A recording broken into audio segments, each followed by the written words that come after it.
What's going on, everybody? This is Moose back with another one. Here to talk about the bucket of crabs theory. Um, so, in the metaverse lately, I've been noticing that people have been trying to kind of climb out of the bucket, and I see others, trying to claw them and pull them back in and taunt them from the bottom and from the sides and come at them from all over. Um, when we could really be like working together and moving towards something, and maybe we could all get out of the bucket. That's kind of one of the things I've always wanted to try. I feel like I grew up in a world where I just wanted so bad for the crabs to stop fighting. And I kind of realized what you got to do is just not be a crab in a bucket. Don't go to those places. Don't be in a place where others can drag you down. And surround yourself with people that will uplift you. And then you are no longer that crab. And you no longer associate yourself with crabs in a bucket. And you basically make the imaginary bucket and crab disappear. So whether it's a slow road to success or a quick burnout to failure, we're all going to find out. It's a beautiful day. Man, the weather was looking so good for about half an hour, and then all of a sudden those clouds rolled back in, and man, just took that power away from the day. Let's see. So, the crabs in the bucket thing, it's oftentimes an unconscious thing. A lot of people I don't think that people actually know what they're doing when they do this, but since I study people and I watch everything and everyone, being an introvert my whole life, that was kind of my thing. I took every psychology class and philosophy class that was available to me, and I really wanted to understand why people do the things they do, and it fascinates me. That's why I put myself into different situations. I've played different characters, and I've had some interesting experiences and learning lessons through the whole thing. But the whole crab in a bucket thing, it's I think it's an unconscious process that happens. It really is. Maybe we're afraid of success, and we're afraid that if others succeed, that maybe they'll leave us behind. I think that is a big fear of people, because the fear of abandonment is actually one of the biggest fears in America. The family structure is kind of failing, and has for a long time. Relationships are at an all-time low, especially since the coof. But let's see. Yeah, and in my life, I've experienced this crab in a bucket thing, and I'm going to get into that. Just give me one moment, folks. I am going to cut to a commercial. This is my mind's profile, and just sit back. She's sleeping, dude? Yeah.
anyways, if you want to see more of my art or any of my digital creations, my photography, or just want to connect with me, you can find my link. I'll put that down in the description after this, to minds.com. Minds.com is a wonderful platform, censorship free for the most part. See, the reason why I say most part is because they do have an app.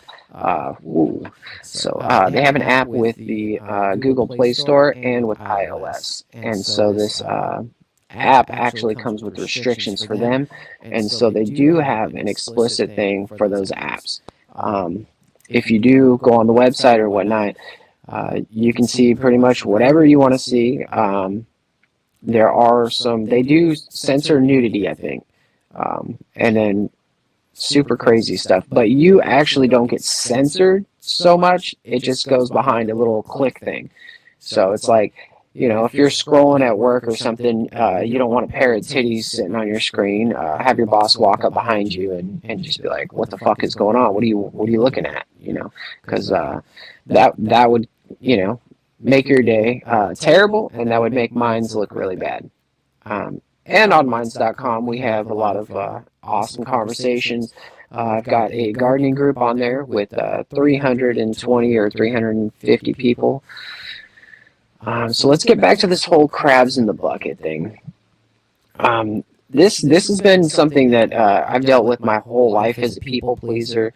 I worked at a collective. I worked directly for the owners, and while I was working for the owners, I gave it my all. And we went from $100,000 a month to over $1 million in revenue a month, and we started hiring more people.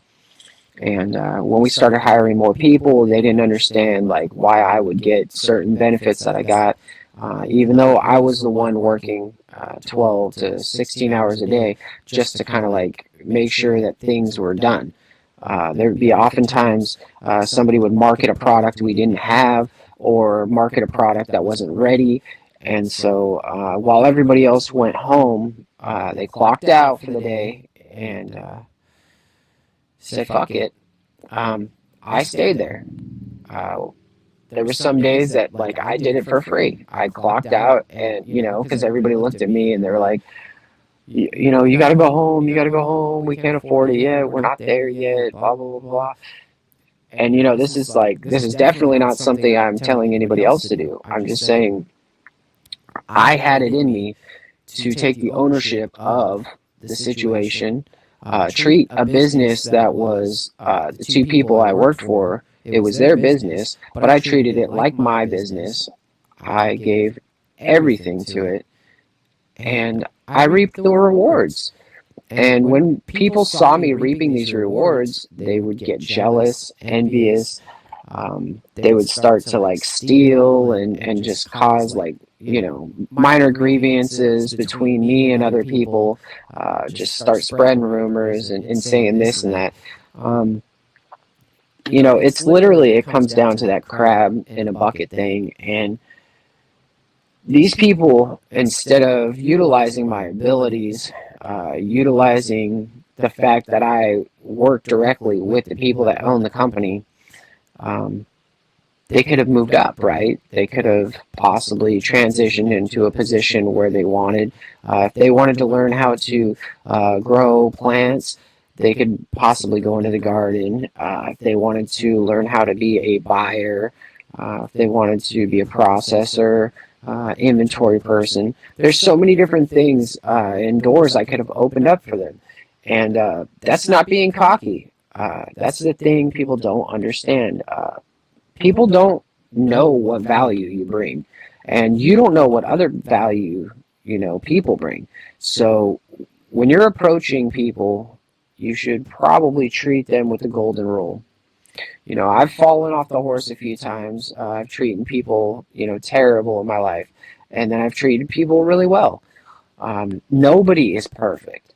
Anybody out there who's telling you that they know everything and they're the truth and they're the only one, these guys, they're delusional. They've got egos that are out of this world.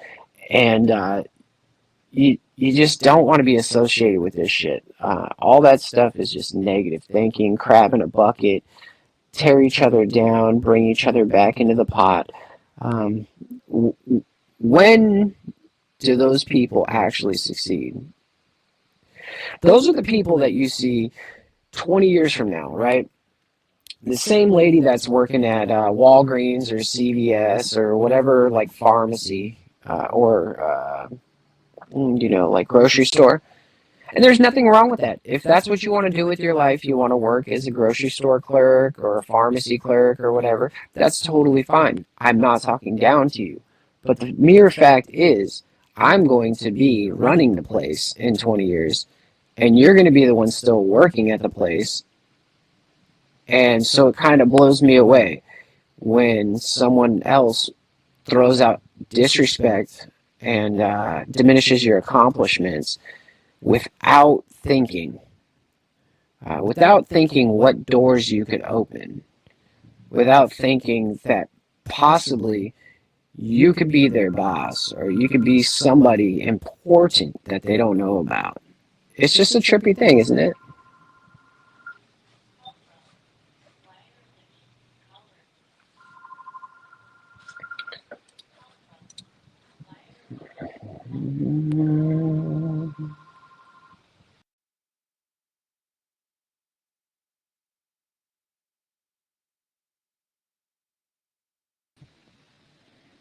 All right, here we go. Um, now we are on the headphones, so it might not sound as good, but that's just the name of the game, folks. Name of the game. It's time to fold a little bit of laundry, get some work done. Um, yeah, we all got to be a little like hesitant, if we're gonna treat people wrong. Like I treated that guy Scotty 2B pretty bad, but um, I oftentimes will act out on people who talk bad about me, first. And two wrongs don't make a right. My mom always taught me that. She always told me two wrongs do not make a right, and she's totally like 100% correct. Um, and I don't feel good about all the times I've lashed out at people. Um, I've come to realize that if I'm trying to teach somebody a lesson, that's they're probably not going to learn it. You know what I mean? They're probably not going to learn it. Like it's their lesson to learn, and it's their journey. And yeah, I mean, I don't know how much else you can only lead a horse to water. Like you can't force someone to do what you want them to do. You can't force them to do anything. Can't force them to learn. Can't you can't force them to read facts and evidence.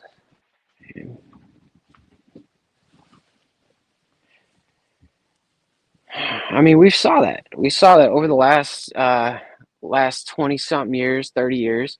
People don't actually like care. You could show them the evidence of why this or that happened, or you can show them like, hey, check this out. This is actually not that bad for you, or hey, like this is Coca-Cola is terrible for you. Like there's all kinds of things that people know, and knowing the information doesn't they don't even act on it.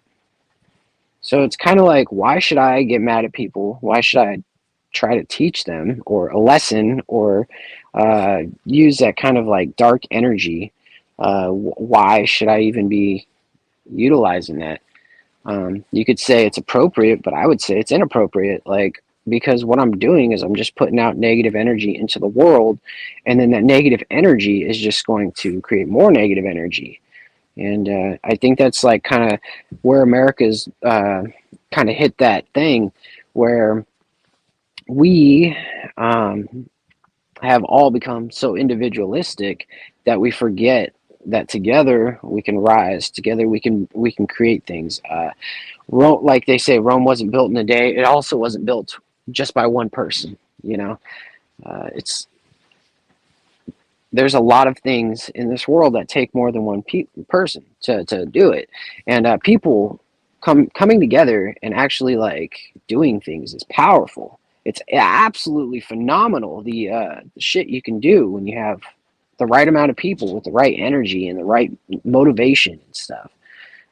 bridges and architectural, phenomenons, and we got the pyramids, and just even like just watching a child progress. Like, have you ever seen a really good team? Like a really good little league team.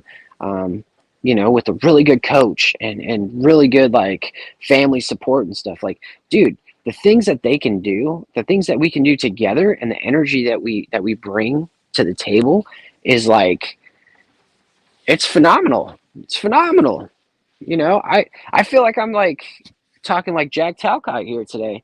Um, I feel like I'm channeling my inner Talcott, some Talcottism, but I really do believe that the world is much more beautiful than we think it is. I think that uh, a lot of the media that we deal with on a daily basis is interrupts our positive flow of energy, and it gets us stuck on it. And yeah, it's pretty crazy. Anyways, guys, I'm gonna cut this one short. It wasn't really like I wasn't really like trying to do anything specific. I was just coming on here, folding some laundry. But I gotta get a couple things done. I've got all kinds of stuff to do at the hotel. So have a wonderful day and stay blessed. Peace and power, folks.